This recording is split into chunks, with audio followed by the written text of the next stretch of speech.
Captain James Carter stepped off the bus, his duffel bag slung over his shoulder. As he walked up the driveway of his home, something felt off. He called out for his wife, Emily, but there was no answer. Inside, he noticed a pair of men's shoes by the door that weren't his. He climbed the stairs and pushed open the bedroom door.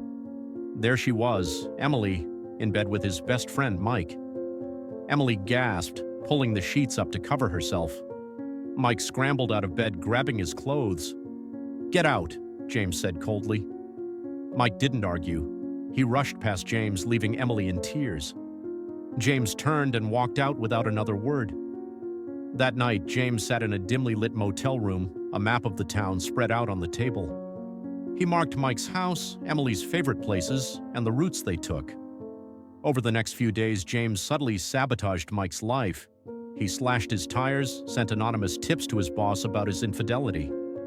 Mike's life began to unravel. He grew paranoid, not knowing who was behind it all.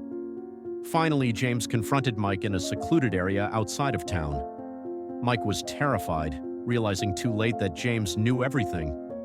"James, please, I'm sorry. I didn't mean for any of this to happen," Mike pleaded. James stepped closer, his voice calm but deadly. "You took everything from me, my wife, my trust, my home. Did you think I'd just let that slide?" The screen faded to black as James stepped closer, the sound of the Mike's struggles heard. James stood at the edge of town, looking out over the horizon. He was alone, but there was a sense of peace in his eyes. The town whispered about what had happened, but no one dared to confront James. "War changes you," he said to himself, "but sometimes, so does coming home."